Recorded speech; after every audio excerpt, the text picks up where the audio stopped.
And at 10, killed their brother.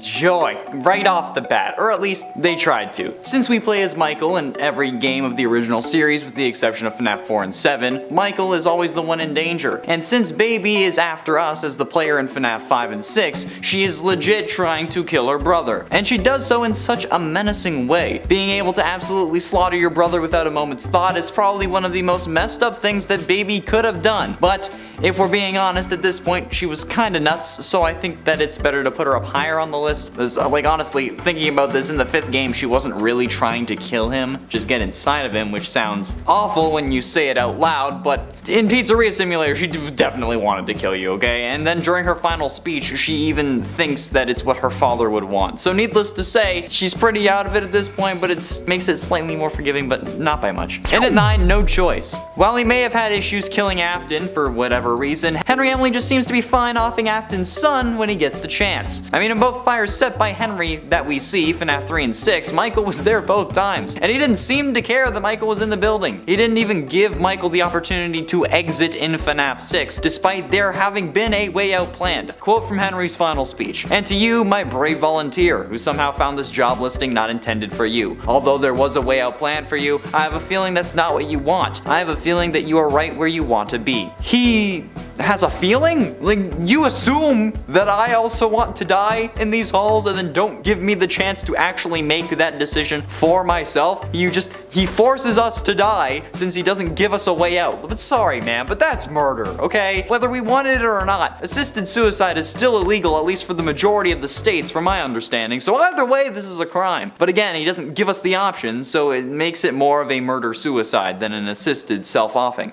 And it ain't nothing. Michael Afton's biggest sin in my mind is his ability to do nothing. Like, sure, he seems to be playing the good guy, going after his father, but really, Michael to me just seems like he's been playing hero this whole time and not really doing anything. Sure, he says he's trying to right his father's wrongs and whatnot, but looking at him, not doing it because he's a good person, he's doing it because he feels bad, and not because of some higher moral code. He blames himself for getting his brother killed, which I mean is accurate, which then subsequently means that anything he does, he's doing to try to make himself feel better about his mistakes. Because in the end, nothing will really bring his little brother back. Well, I mean, that's a whole other story. But I mean, he doesn't even really have the gall, the nuts, the balls, the cojones to actually stop his father once and for all. He says that he's going to come find him, but then when he does in FNAF 6, he doesn't burn the place down to stop him. Henry has to do it. Henry is the only one who's actually willing to eventually sack up and actually try to stop William, and that just shows how serious Michael actually is, okay? If he really wanted to make sure that William was stopped, he wouldn't have let himself burn in the FNAF 6 fire either, okay? He would have forced his way out. But he does, okay? He lets it happen. He sits in the room. Just so that he won't have to feel regret of his brother dying and, like, having the curse of knowledge since he knows what his father was doing. It's messed up. And at 7, Mrs. Afton. See, now Mrs. Afton is on this list specifically for me, because I hate Mrs. Afton. And while she may never have actually been in the games, the community has managed to make her absolutely unbearable anyway. Mostly because of all the different versions of her that people claim are canon. Okay? Clara Afton isn't canon. It's based off a character from a show in the FNAF universe where the guy wearing purple isn't even named Will. So I don't know why you think that the name of Clara is actually the canon one if he's not named Will, he's named Vlad. So what, is William Vlad now? No, he's not. Exactly. Mrs. Afton also does not possess Ballora. Ballora was meant to represent the mother of his kids, but she is not possessed by the mother. And for God's sakes, we don't know what happened to her. Stop yelling at me in my DMs and comments saying that she died in a car crash or that she is possessing Ballora. There's people even commenting on Gaming Elite saying that she's possessing Ballora. No, stop it, okay? None has been confirmed. The only thing that's been confirmed is that she literally has to exist because William has kids. Hell, if his kids are adopted, Ballora could have just represented a surrogate mother so that his kids would have one, or someone he dated for a bit and then got way too invested in. I can relate to that one. Either way, thanks to all this crap surrounding her, I hate Mrs. Afton. And at 6, nightmares. The nightmare animatronics first introduced in FNAF 4 have caused ungodly amounts of grief for anyone trying to piece together the lore of this godforsaken series. See, there are some community members, such as myself, who believe that the FNAF 4 animatronics are figments of Crying Child's imagination that he sees in a coma while trying to survive his chomping. But then there are others who understandably think that they were figments created by the sound illusion discs introduced in the Twisted Ones novels, since those animatronics are basically the book equivalent of the nightmares. And then somehow they appear in Ultimate Custom Night despite both versions of how these were created, having Crying Child as the only one who sees these animatronics, and then people want to go on saying that Crying Child is not the one you should not have killed. Ironically enough, the nightmare animatronics have given me a lot of restless nights, and not because I'm scared or thinking about Chica, but just because of the lore. The goddamn lore. Halfway through into number 5, Gregory. This goddamn kid, okay? I don't like him, and apparently a lot of people are with me. This kid, no reference to the whole venting thing, is sus as hell. Gregory is one sussy baka. But in actuality, this guy is just a menace. I said this in a video and people didn't like me for it, but Gregory commits plenty of crimes within just what we see in the game, not to mention what we can infer as well. Breaking and entering, trespassing, stealing security badges, stealing Fazbear merch, vandalism, destruction of property, grand larceny for stealing Freddy, hacking the animatronics, murder. Gregory straight up kills Vanny in the phaser blast ending without it being in self-defense, since he's the one who initiated the conflict and Vanny really shows no interest in killing Gregory outright, especially because she has robots that could have done it and she doesn't use them. And then he tears her to shreds using those robots, which is absolutely too much force to constitute a sufficient argument for self-defense. This kid is incredibly messed up, yet some people think that he's a hero because he's the first protagonist to actually do something, okay? He didn't need to. He should have just chilled with Freddy in his green room and then just like kicked back and relaxed, especially if he didn't have a home to go back to and instead sleeps in a cardboard box. I think that Freddy's green room is much better than that. So he should have just chilled there. Freddy wasn't going to try to report him to Vanessa. He would have protected him if Vanessa came a knocking. Gregory is stupid and he deserves to be hated. I wonder how many people say that about me. In at 4, Crying Child. Aside from just being a little crybaby Caillou mimicking in FNAF 4, Crying Child also started the whole debate of the bite of 83 versus the bite of 87. And I say this every time, basically, but the line is so blurred now that even if you look up the bite of 87, you get pictures of FNAF 4, which a few of our editors have had happen to them in the past, and then people were yelling in the comments saying, that's the bite of 83. Like, I know, okay, we know. But they don't know the series as well as I do, so it's understandable, and they don't want to know the series as well as I do, which is also understandable.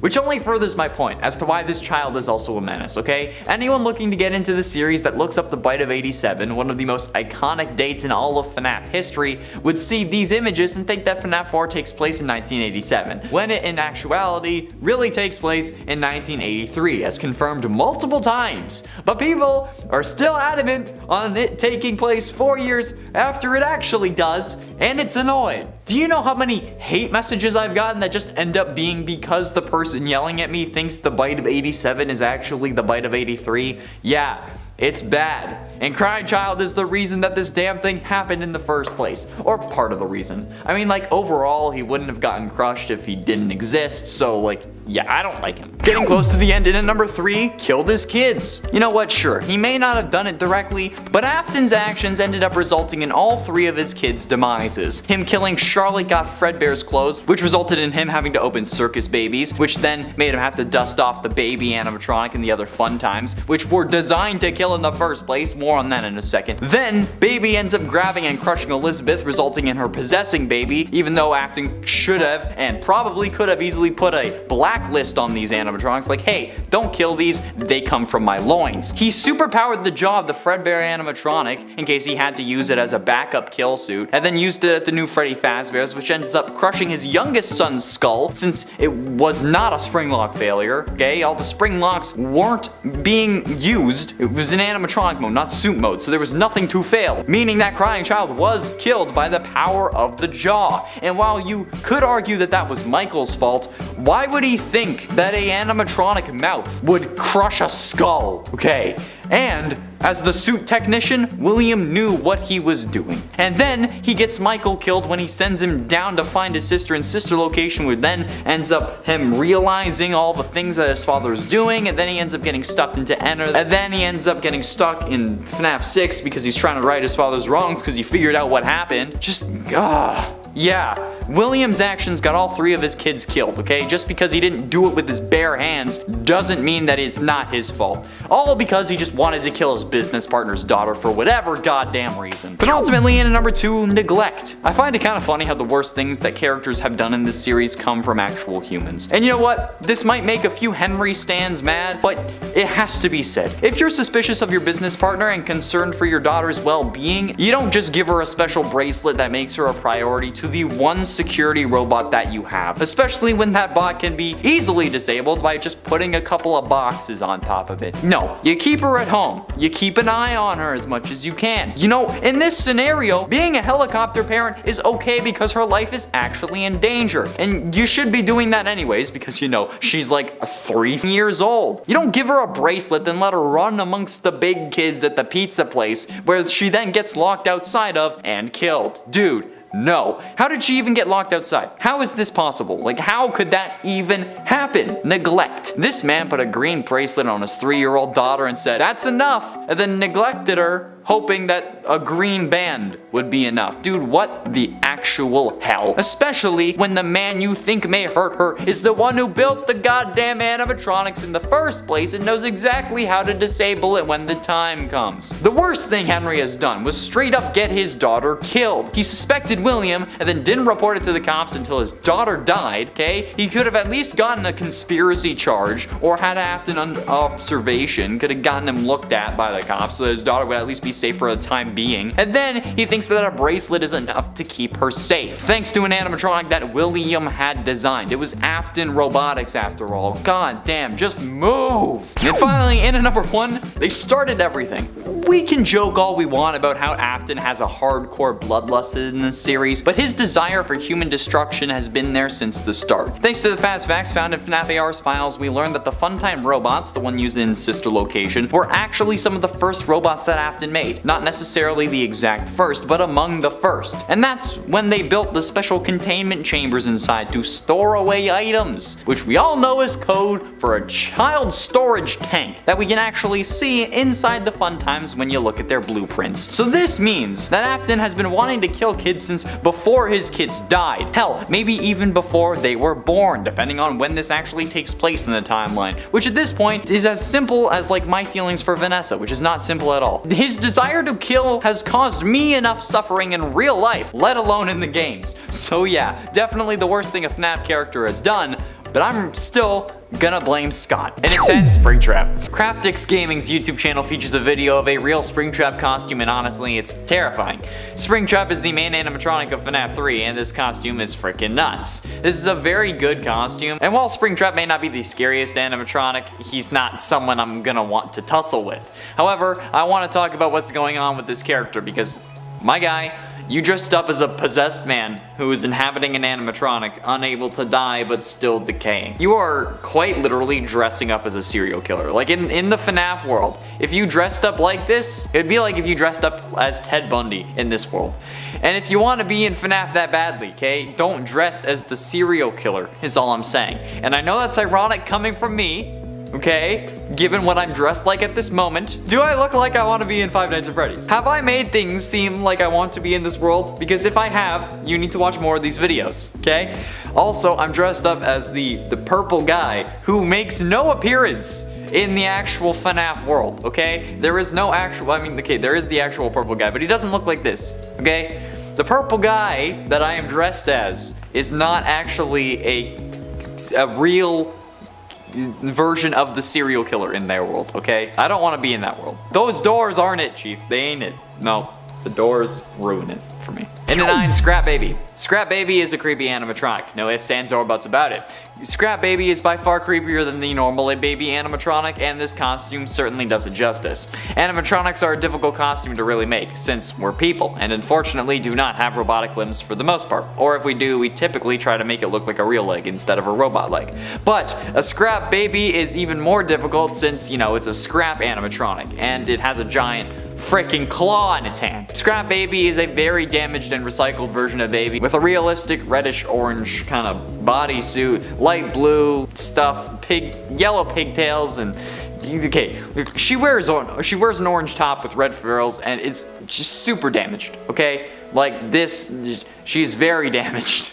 Mentally and physically. Yet somehow Instagram user Gaius Bazzani was able to recreate this in an awesome way. So, very well done. And at 7, Letting Fate Decide. FNAF 6 was supposed to be the end of the Afton story. I really hoped it would be. That's what Henry sets out to do in this game. Make sure that nobody remembered what happened there, despite the parents of the victims definitely remembering, unless he killed them too. However, this figured that the first fire didn't work, so the second one surely will. And in fact, he was so confident in this plan for whatever stupid reason that he actually let himself die in the process. Quote, leave nobody remembering what happened or whatever. But like I said, even if Henry and William and his son are dead, the parents of the victims still remember. And as we learned from security breach duffel bags, there are parents who remember too, despite not having kids in the past, citing the missing children from the Pizzaplex as happening again. If Henry had stuck around to see if the job was really done like around a hearthstone, maybe William wouldn't have been able to possess Vanny and then come back yet again to wreak more havoc. The Pizzaplex missing children are a direct result of Henry just straight up being a moron, and you can't tell me any different. He should have lit the place up, smashed everything that survived, and then, after he was 100% sure that Afton was dead, after the goddamn autopsy, that's when you can off yourself. And at 6, Betrayal.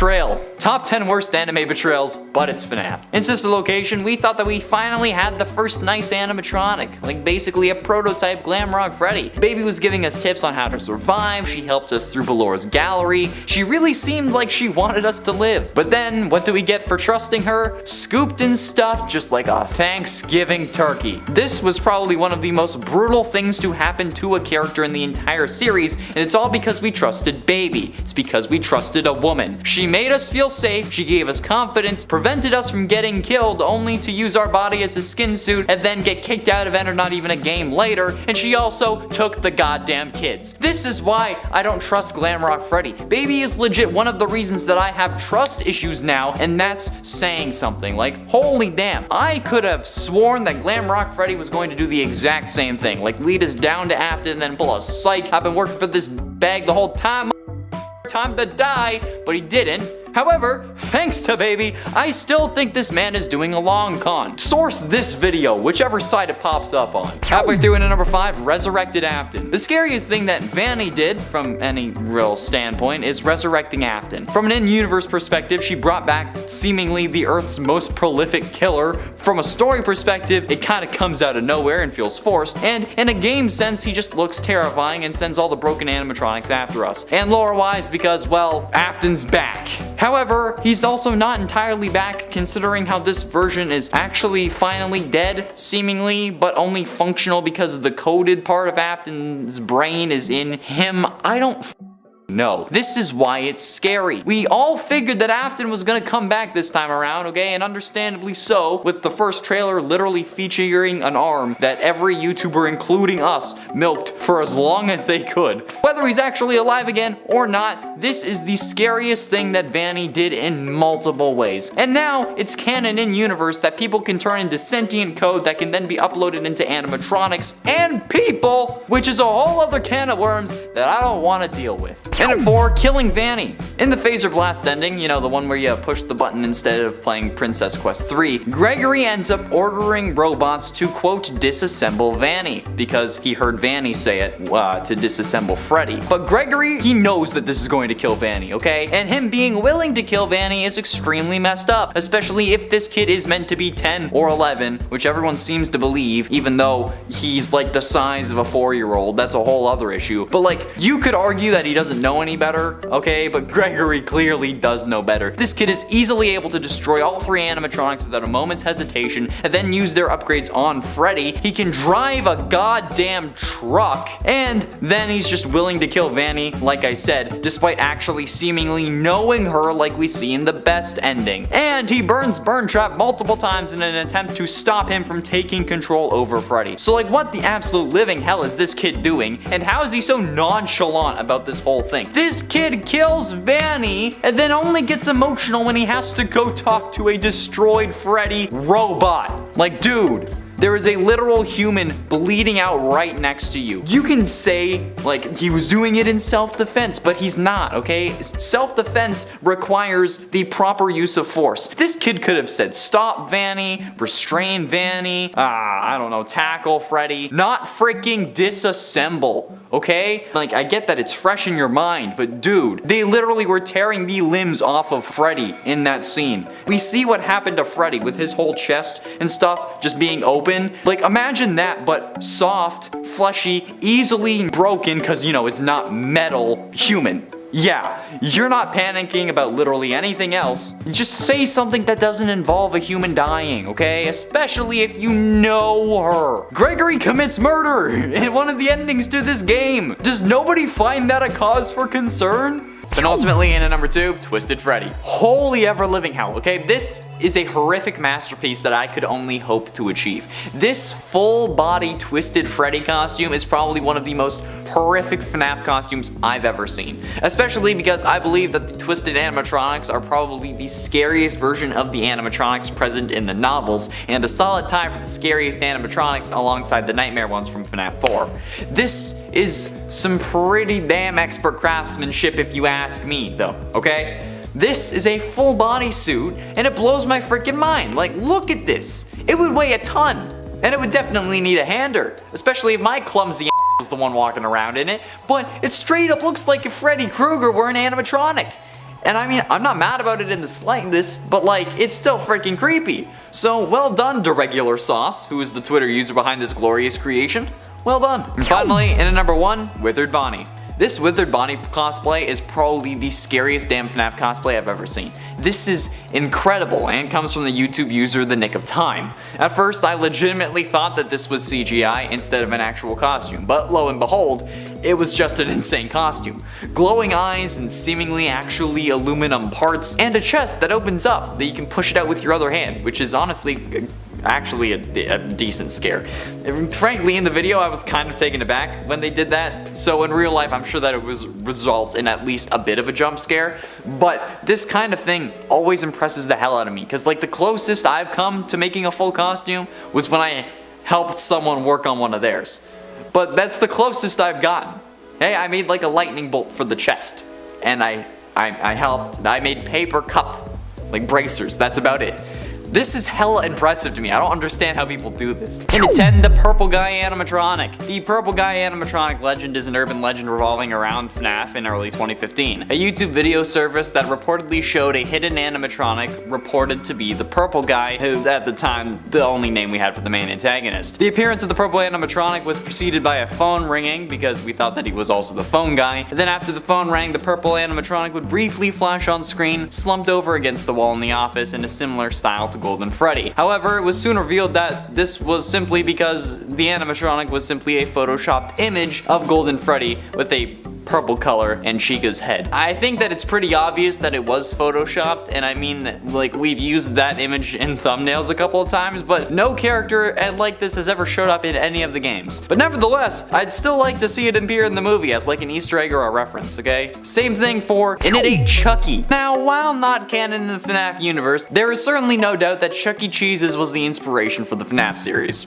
And while yes, the comments about Chipper and Son's Lumber Co. characters looking like robots pushed Scott towards the idea, we've made a whole video about how FNAF and Chuck E. Cheese are the same thing. So, getting a Chuck E. Cheese reference or Easter egg in the movie would be absolutely amazing. Even if it's someone just like proposing or pitching a new character that just so happens to look a hell of a lot like Chucky, that's good enough for me. There just needs to be some form of reference to it. Or, if you're not going to do that, make a reference to one of the many FNAF fan games in the Fanverse initiative, okay? Make them at least slightly canon in the movie universe of the FNAF multiverse. Show us like a Candy's burgers and fries paper plate, or like an ignited Freddy proposition, okay? I mean, you did it in Security Breach, why not make it into the movie? And at 7, Ennard.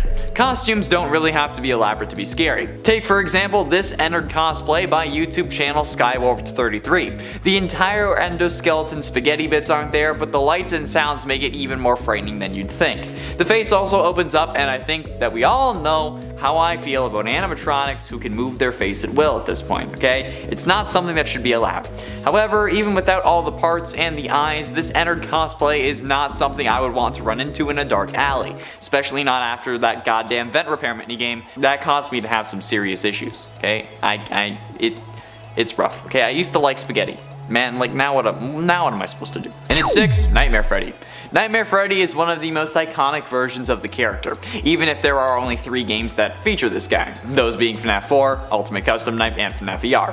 However, this Nightmare Freddy cosplay is insane, and in my opinion, would have been our frontrunner for the Coupe de France cosplay competition that it was for back in 2017. The video was uploaded by YouTube channel Gorgon Geek, and this guy plays the robot thing really well. But as soon as he drops that microphone, he goes into terror mode, and it's certainly something to behold. I would have enjoyed it if he had like the little frettles with him, but the moving mouth is certainly a nice touch, especially with the attempted jump scares they do in the video, because he just goes like ah and stuff. Like imagine if this guy had started twerking though. At one point I thought he was going to. He went to pick up the mic and I thought he was just going to start busting it, but no. I think that would have won them gold though. If you get this out of here. If you had started twerking, my guy, you would have won. I don't know what place you came in, but if you'd twerked, you would have won. Halfway through into number 5, Buff Helpy. Okay, this may not be a cosplay, but Buff Helpy is probably the most disturbing non-cosplay character I can really include on this list. If you didn't already know, Buff Helpy is a meme that was created on a Daco FNAF meme review video and has ever since been haunting him and the rest of the community. Don't get me wrong, okay? I love Helpy. But this Buff Helpy meme has generated a whole load of Buff FNAF character ideas, and it terrifies me now. There's nowhere is safe from these creations. If you look up any character, you're bound to find a buff version of them at some point. You just need to scroll down enough, okay? It's one of the rules of the internet, okay? Same thing with what happens to Chica. But no matter what, this is just some psychological torment that I wouldn't wish this on my worst enemy, actually. But I'm talking about it because, like, it's Halloween, and the world is currently my worst enemy, so if I have to look at this thing on a regular basis when I'm writing these goddamn lists, you have to look at it for this one number, okay? One number.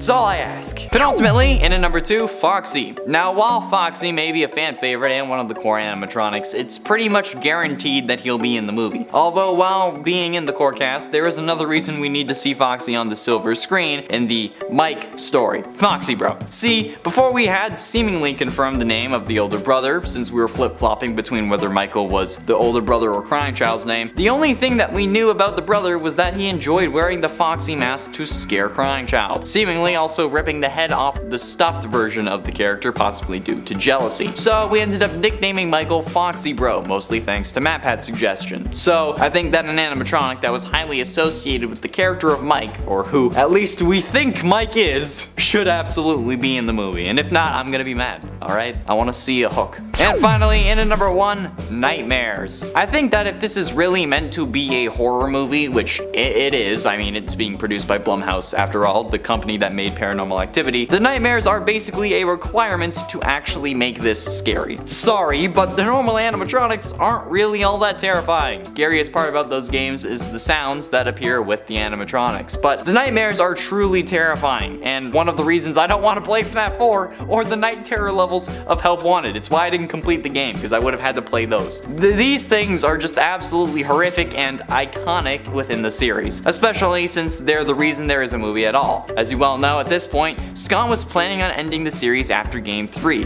but the hate on the Springtrap jump scare made him make another game, which was FNAF 4, and then he kept on going. If not for the Nightmare animatronics and the Springtrap hate, there wouldn't be a FNAF movie, and I think that deserves to be represented. Of course in a dream sequence, but still, it's worth it. And it's 10, Vanny.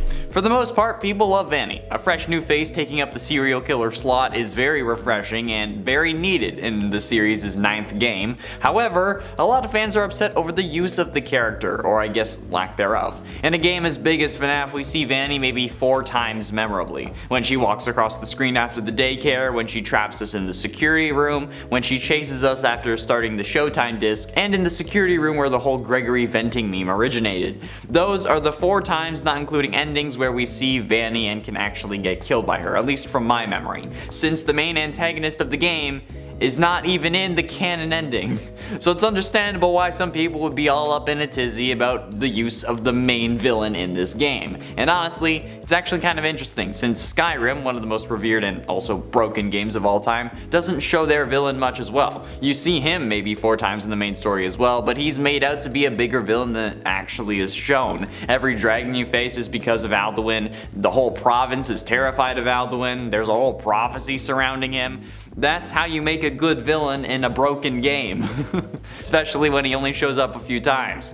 Which Security Breach ironically also is. Like, it's also horrifically broken, but they didn't do well with their villain. In at 9, the Puppet. The Puppet is certainly hated by William, which ends up earning it a spot on this list. But interestingly enough, the guy who created the Puppet isn't the only one who hates the creation that gave gifts and gave life to the other animatronics. In fact, he wasn't even the first one to hate it. Way back in the day, after FNAF 2's initial release in 2014, we made the connection that Purple Guy hated the Puppet, and so did the Phone Guy. So then, we all ended up assuming that Phone Guy was the killer, since at the same time we had no name or reason otherwise to think that the Purple Guy was anyone else other than the Phone Guy. At least until Scott commented on MatPat's video saying that it wasn't the case, saying MatPat almost got everything right. However, I'm sure that the guy who's also killed all the various kids in the series does also hate the Puppet, especially when it's the reason that all the other animatronics came to life, which ultimately ended up being your downfall. So.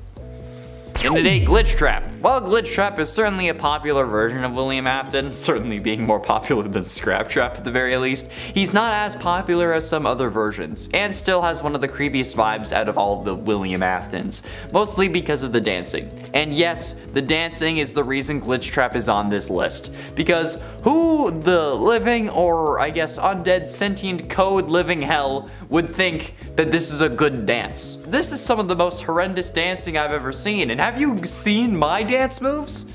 They're horrible. I am like the whitest white dude trying to dance ever. But there's like my bad, and then there's Glitch Trap's bad. And honestly, a dude being kept alive by the spirit of his dead son who was shoved full of robotic parts trying to kill me, that's fine. I can deal with it because it's so painfully unrealistic. But a dude just in a furry suit trying to lead me to the back of the pizza joint for a little extra party is too much, okay? That's why it's so creepy. Because removing the context of he's just sentient code, that is absolutely horrifying.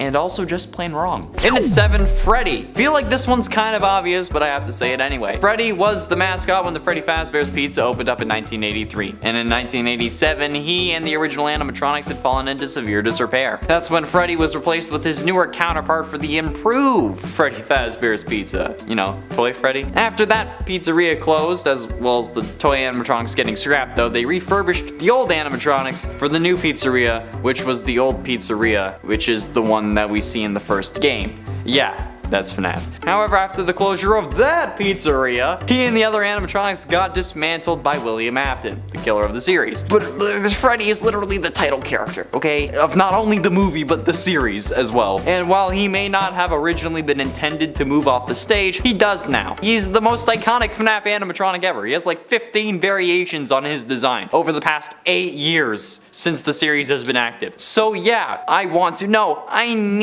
expect to see Freddy on the big screen, and if he isn't there, I will riot at the local Chuck E. Cheese. In at 8, Fredbear. With the concept of a Mike screenplay, I think that everything relating to the major events in not just Michael's life, but the Aftons' lives as a whole would be essential to see, especially a moment as life-changing as the Bite of 83. So the Fredbear animatronic in non-nightmare form is a must in my eyes, but also not very likely, unless it's like a flashback sequence. They're probably not going to worry about the events of the games. But this would probably just be an effort to confirm the main character as Mike and prove that Mike isn't Crying Child, but also as an Easter egg for fans that will hopefully have the 1983 date on the flashback. But then again, every 87 believer is going to say that they're different universes, so it doesn't count as confirmation. Either way, I think a Fredbear appearance is kind of mandatory, but I'm not in the movie, so who knows what they think is required. Scott, you should have put me in the movie. How many FNAF videos have I f***ing made at this point? 500? Yeah.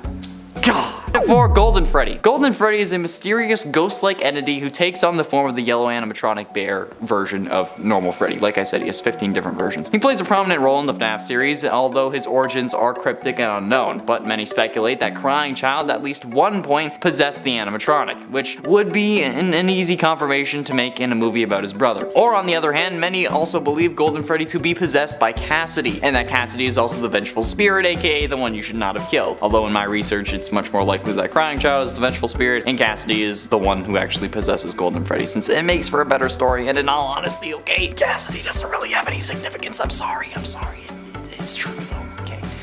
Cassidy is at least less significant than Crying Child. Actually, you know, Cassidy has no meaning to the story at all, alright? The name reveal of Cassidy meant nothing to us. However, confirmation for any explanation or any sequence of events would be much appreciated. So needless to say, it would be great to see them, because it means that we might get something to help us figure this out properly.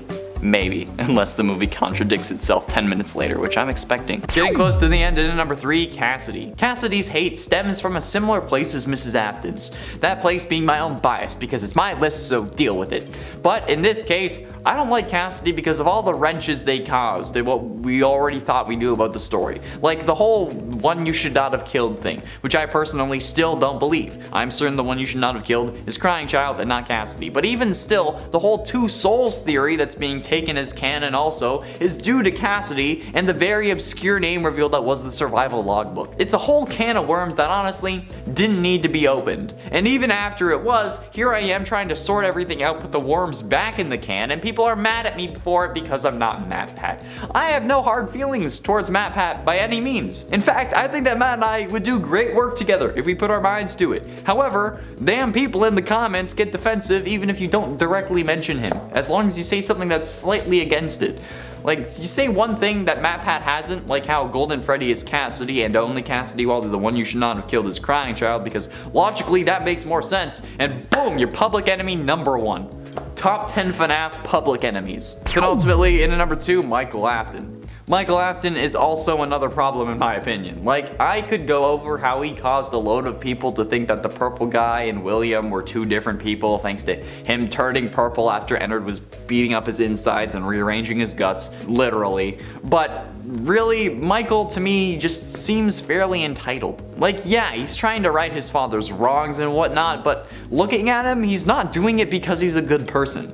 He's doing it because he feels bad, and not because of some higher noble purpose. He blames himself for getting his brother killed, which subsequently means that anything he does, he's doing to try to make himself feel better about his mistakes. And he doesn't even really have the gall to actually stop his father once and for all. He says that he's going to come find him, but when he actually does find him in FNAF 6, he doesn't burn the place to the ground to stop him. Henry's the one who does that. Henry is the only one willing to actually stop William, and that just shows how not serious Michael is. He just wants redemption in his own mind.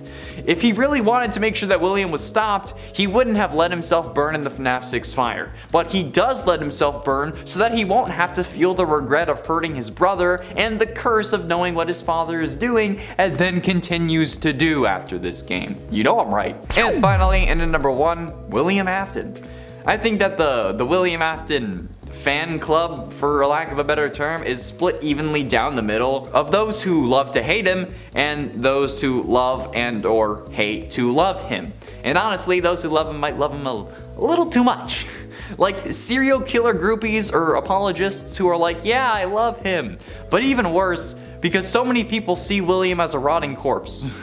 In essence, he's actually just like a skinned human in an animatronic suit, but there is some serious baggage there if that's what you're into. Talk about daddy issues. If you're so desperate for a father figure that you'll simp for a homicidal maniac stuck in an animatronic robot, yeah, I'm sorry. William needs to die and be killed off permanently, for God's sake, okay? Like seriously, we need to cut this off at the source and remove any form of Afton from our lives so that I can forget about all the horrendous art that I've seen and been sent over the years.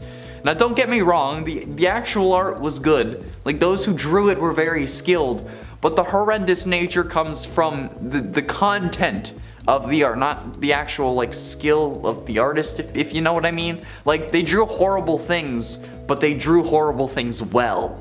You dig?